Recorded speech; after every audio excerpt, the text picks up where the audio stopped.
falando sobre esse ponto tão importante que é a questão da educação, porque é um tema que precisa de ser tratado.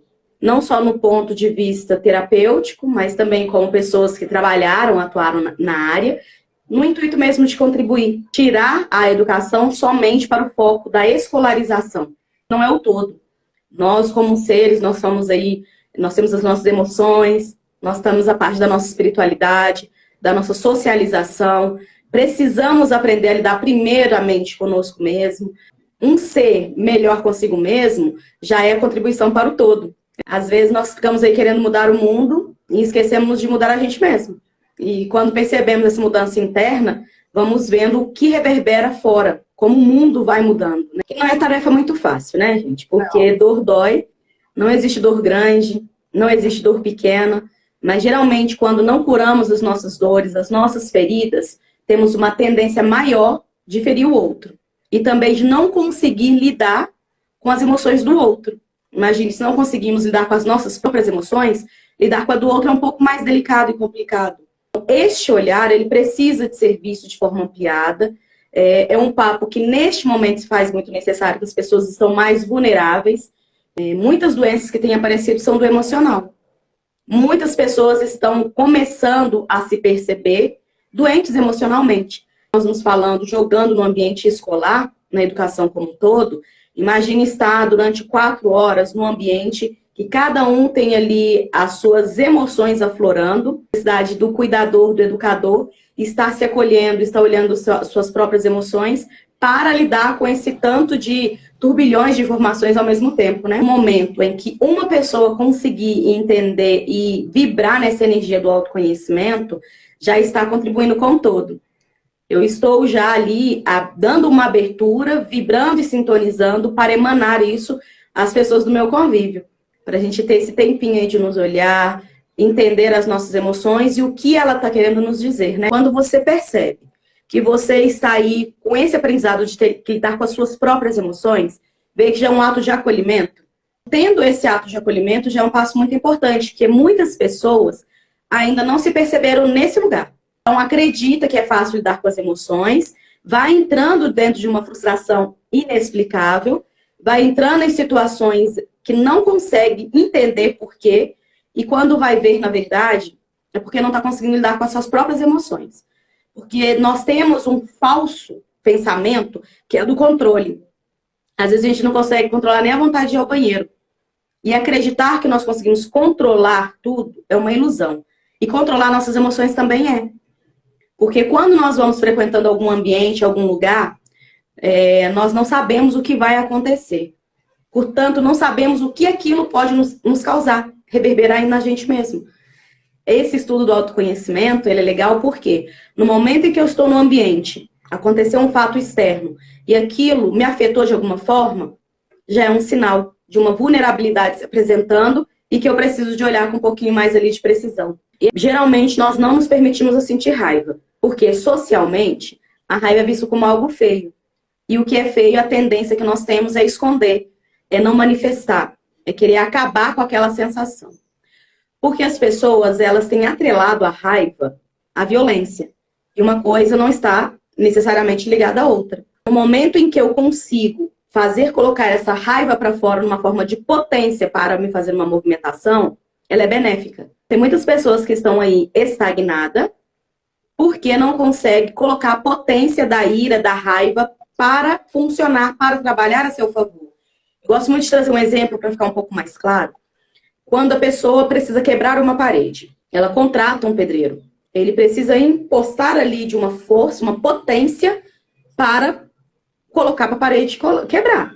Esse momento dessa potência é uma potência também de raiva. Quando é que uma pessoa começa a nos respeitar geralmente? Quando a gente se posiciona. A pessoa sabe, a assombração sabe para quem aparece. No momento em que me posiciono, estou ali marcando o limite. E essa é uma potência, uma das potências da raiva, da ira. A pessoa, ao manifestar alguma coisa comigo, ela vai perceber, entender que ela tem um limite para poder falar comigo. Só que quando nós negamos isso porque é feio, a gente não manifesta. E começamos a ter o nosso espaço invadido. Porque nós não conseguimos energeticamente nos posicionar. O nosso campo fica aberto. E quando nós estamos falando nesse novo olhar né, para a educação, olhando como a formação do ser, a formação do ser está nisso, de acolher as nossas vulnerabilidades, as nossas potências, as nossas habilidades, aquilo que precisamos também de trabalhar em nós. Essa é a formação do ser, né? Esse também é um novo olhar para a educação das nossas, de lidar com as nossas emoções e a manifestação de cada uma delas. Nosso papel também como terapeutas é fazer um novo olhar, uma desconstrução de alguns padrões. No momento em que eu não posso manifestar as minhas emoções, eu vou me enrijecendo. Ou seja, eu vou me tirando do papel do ser humano. Vou ficando frio, distante, e vamos encontrando dentro da sociedade, cada vez mais, atitudes que nós não vamos nos reconhecendo. Como está acontecendo tal coisa? Porque a pessoa tem que estar feliz o tempo inteiro, não consegue lidar com as próprias frustrações, não consegue lidar com as próprias emoções. Como vai lidar com as emoções dos outros? É isso que nós fazemos lá atrás e eu volto a repetir. No momento em que eu preciso reprimir a minha tristeza, ela vai para algum lugar. Vamos pensar que o nosso organismo, como um corpo vivo, se nós tomamos uma água, comemos uma comida, ela vai ter um local de saída. E no momento que eu não manifesto as minhas emoções para o externo, de alguma forma, ela vai estar dentro. Ela vai buscar uma forma de sair. E geralmente a tendência é encontrar o caminho de uma doença no corpo físico.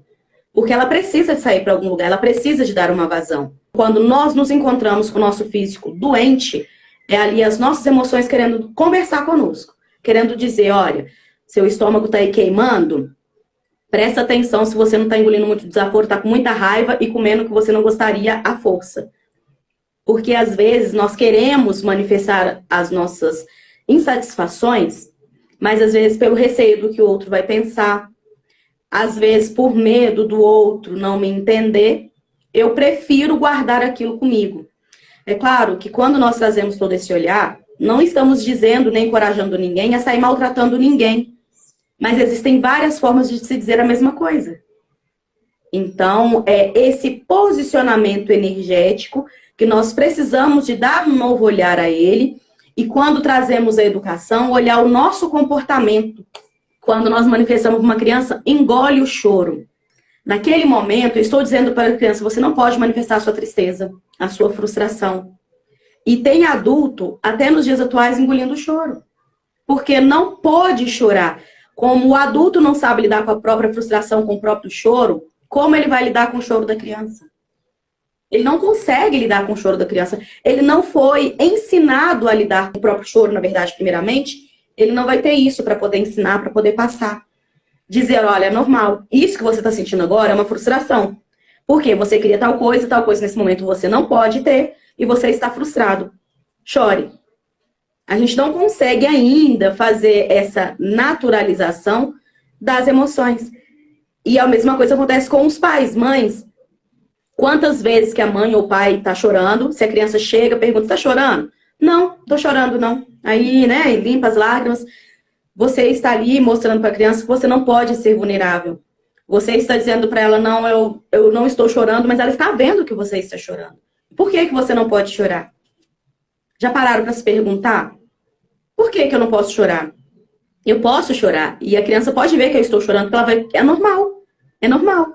Nós vamos crescendo com pessoas com um emocional mais maduro, porque eu sei que eu posso ter raiva, mas eu não preciso transformar minha raiva em violência. Eu sei que eu tenho direito a chorar. Eu sei que eu vou ter frustrações. Porque o que acontece? Quando isso não é naturalizado dentro do sistema, não é de uma hora para outra que a gente consegue lidar. E daí vem essas doenças aí do século, né? Que é a depressão, a ansiedade, pânico. Temos uma tendência, às vezes, as pessoas têm a síndrome da boazinha, eu tinha, hoje já estou trabalhando isso em mim, que essa dificuldade de dizer o não, a gente fica um pouco perplexo quando a gente escuta um não. Mas como assim? Eu sempre estou ali apoiando, falando um sim para a pessoa, e a pessoa agora simplesmente fala um não para mim?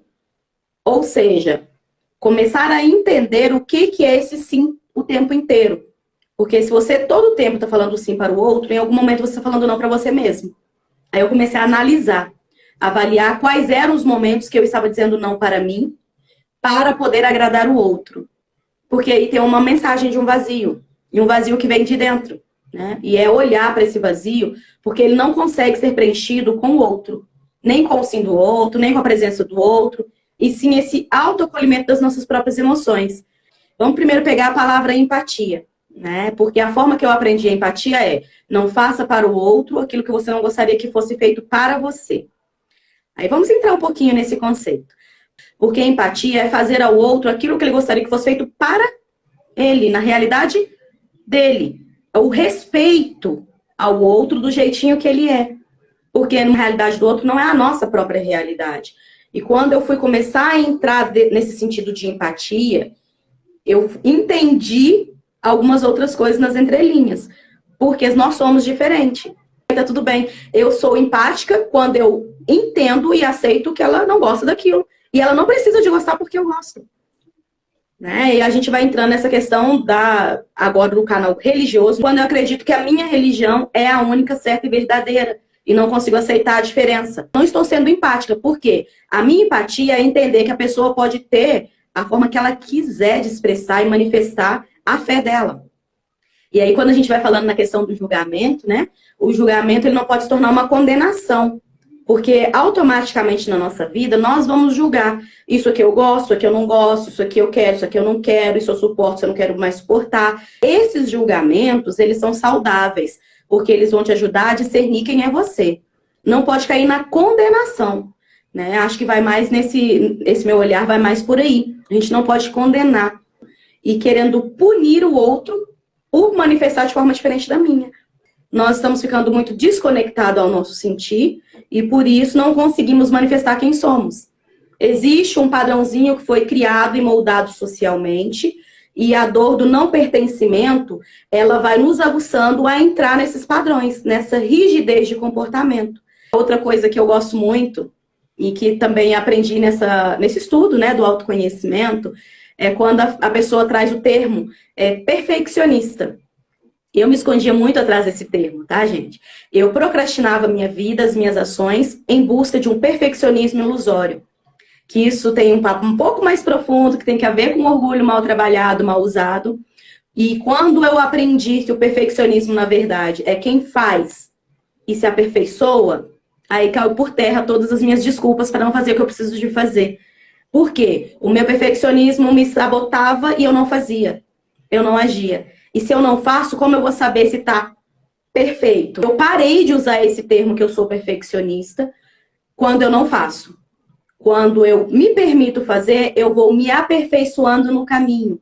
Eu vou me permitindo experienciar aquilo que o meu sentir está dizendo que é legal. Ou faço, avalio e tento me aperfeiçoar naquilo que eu achei que não foi tão legal. Por isso que entender e trazer alguns termos que nós usamos como clichê é interessante para o nosso autocrescimento, para a nossa expansão de consciência. E a gente está aqui hoje para poder falar disso. Né? No momento que nós estamos controlando, ou querendo controlar, na verdade, é uma ilusão, a gente não tem controle, principalmente porque nós somos apenas uma celulazinha, né? Eu talvez possa controlar aquilo que eu vou agir, que eu vou fazer, mas eu não tenho controle de como isso vai agir lá no mundo. Muitas das vezes nós reprimimos por medo do que vai receber lá do outro lado, enfim. Então esse controle, ele é ilusório. Ele é ilusório e vira uma briga interna. Porque quando eu me dou conta disso, que eu não dou conta de controlar nada, eu começo a olhar de verdade para mim, eu me permito manifestar. Por quê? Tudo vai ter uma forma de ação e reação. Né? A sua ação é controlada, a reação não. O que aquilo vai provocar no outro? Não. Nós precisamos de entender que as pessoas são diferentes e imã atrai imã e papel atrai papel. O imã não atrai o papel. Diante de uma situação em que não aconteceu do jeito que eu esperava, eu preciso de olhar ali o que está atraindo em mim. O porquê que eu fiquei tão sentida, chateada, com aquela manifestação do outro. Tem uma mensagem nas entrelinhas. Esse controle, ele é ilusório. E não é também da minha responsabilidade o que o outro vai sentir através das minhas palavras. A minha atitude, a minha intenção é de minha responsabilidade. Como o outro vai receber, já vai depender de como o outro está naquele momento. Às vezes a pessoa está mais fragilizada. Às vezes a pessoa, ela já está mais resolvida e vai falar, é isso mesmo, vamos fazer dessa forma.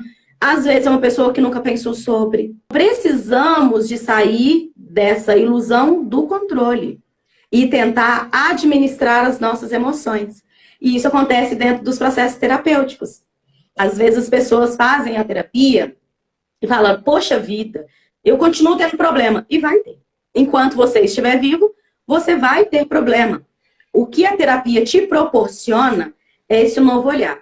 É diante de um problema, você não mais se desesperar, porque você conhece as suas potências, as suas habilidades, as suas fragilidades, e você consegue lidar melhor com a adversidade da vida. Não é que fiz terapia, não teria mais problema. Isso é ilusão. Isso não é verdadeiro. Você me dá uma abertura para a gente falar sobre vibração e sintonia. Se você tem uma viagem de um avião que vai sair 9 horas, se você chegar 9h05, você não vai encontrar mais o avião. Ou seja, você precisa estar na mesma vibração, na mesma sintonia, para que aquilo venha a causar algo em você. Por isso que olhar as nossas emoções é um estudo fino. Falou, bateu, doeu? Segura que é seu. Segura que é seu. E aí é o olhar com carinho para isso e entender o que isso está querendo te dizer. Porque muitas das vezes, nos dias atuais, no hoje, no agora, não faz sentido. Mas uma fala de alguma pessoa pode ativar alguns registros de memória que nós temos no nosso inconsciente. É por isso que muitas das vezes nós não conseguimos entender racionalmente o porquê estamos naquela situação. Ou porque eu sei racionalmente, não consigo fazer uma movimentação. Razão e emoção vibram em campos diferentes. Se eu não consigo entender isso, dificilmente eu vou conseguir lidar com as minhas próprias emoções e entender qual a mensagem que ela quer ali me transmitir naquele momento. Porque às vezes não é coisa que aconteceu ontem. Pode ser na sua infância. Pode ser na sua gestação. E aí, como eu vou saber disso? Entrando nesse trabalho de autoconhecimento. Acolhendo as nossas emoções. Porque se eu nego, a negação, olha só, estou negando a ação. Se eu nego a ação, não tem mudança. Por isso, nós sempre estamos aqui abordando e batendo na mesma tecla.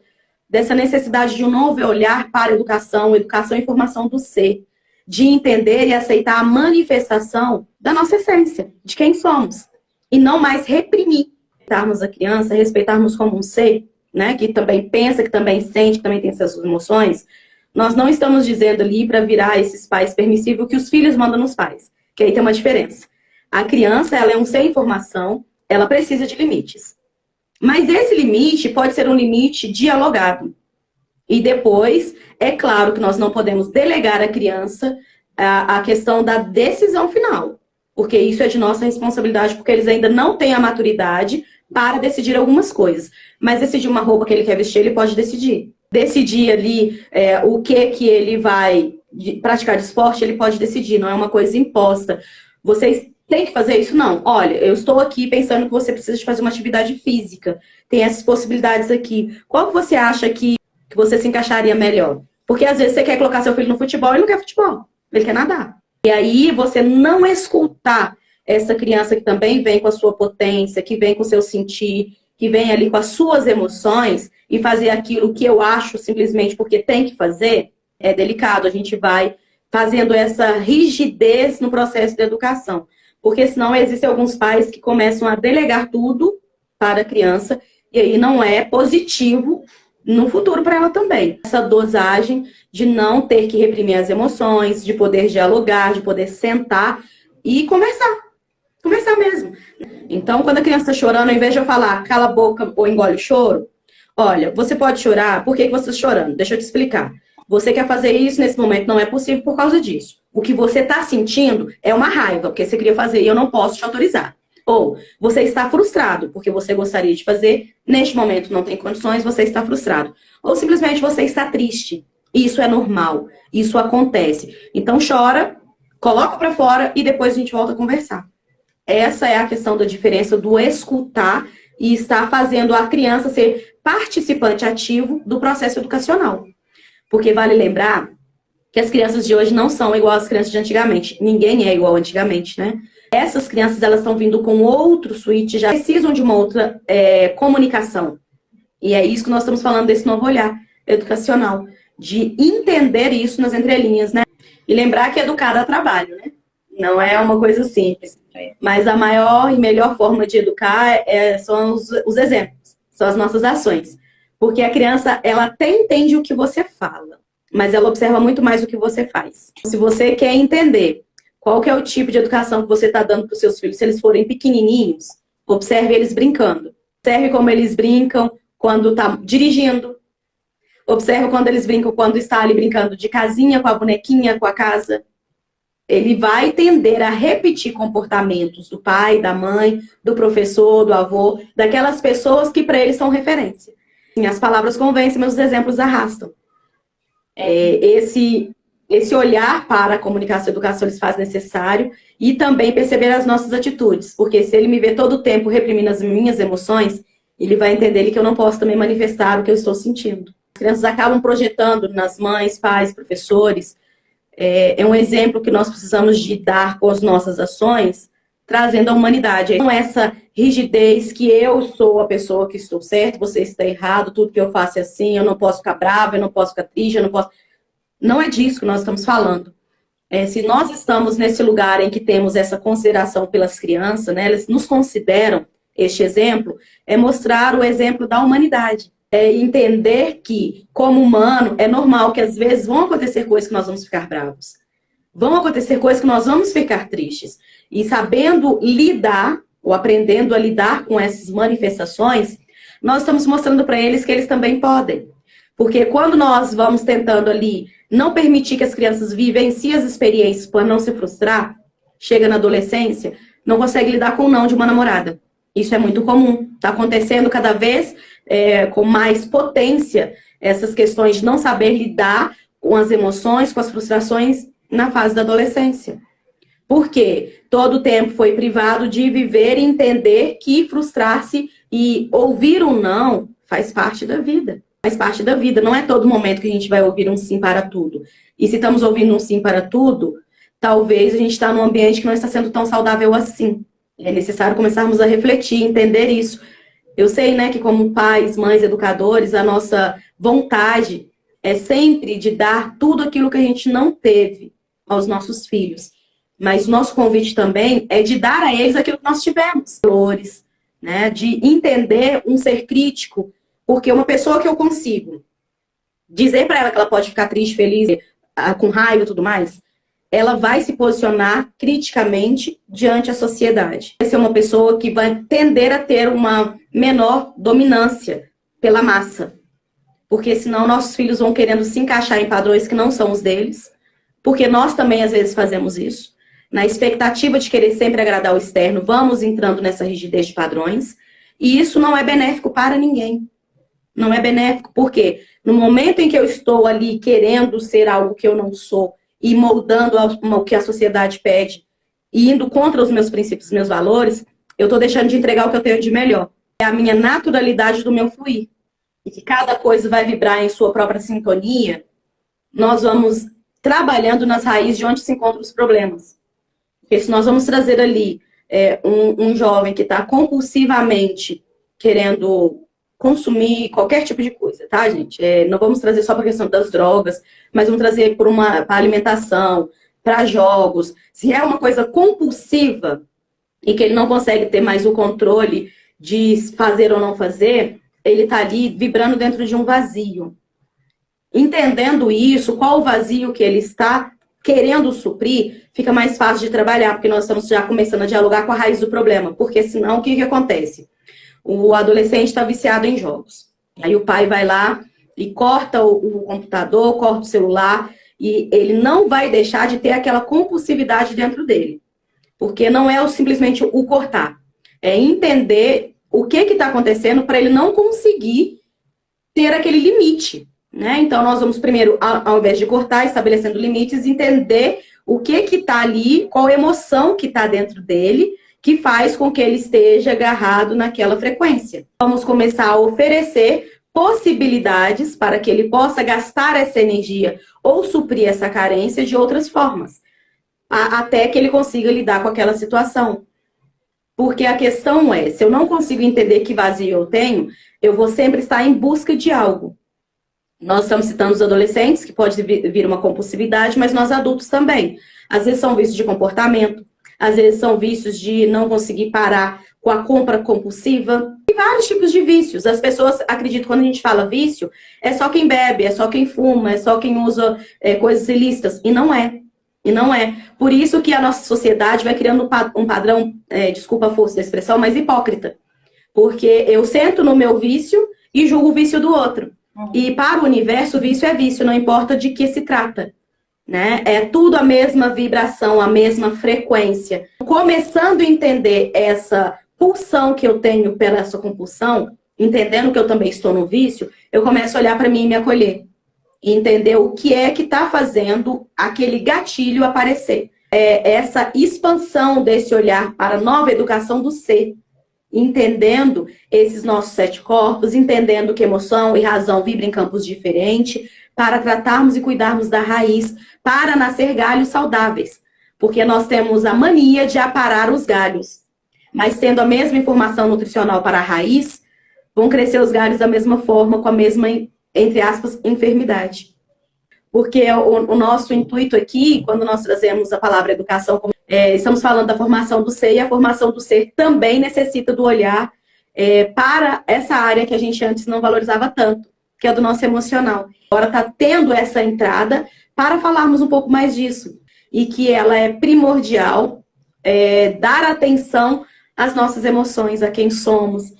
Quando eu sei quem eu sou, eu saio do padrão da dependência, da aprovação do outro. Eu já estou me aprovando, eu sei quem eu sou. Então, o outro me aprovar ou não, tem mais a ver com ele do que comigo. É isso que nós precisamos de entender. A aprovação do outro tem a ver com ele e não comigo. Porque se ele teve um outro trajeto, um outro caminho, o ponto de vista que eu tenho vai ser diferente do dele. E tá normal, tá tudo certo se ele não aprovar o meu. E eu também não preciso de aprovar o dele, mas eu estou me aprovando. Naquele momento eu estou me validando. E saio desse padrão da dependência externa. Porque a dependência emocional também é uma dependência. Quando eu estou ali dependente do meu filho, que cresceu, eu não quero que ele vá viver a vida dele, eu estou dependente. Então é falar abertamente do padrão. Talvez é isso que está faltando a gente perceber. E começar a entender verdadeiramente vibração e energia. Sintonia. Às vezes a minha forma de manifestar é outra, mas o padrão que eu estou vibrando é o mesmo. Porque cada um manifesta de uma forma. Né? E é isso, gente. Enfim.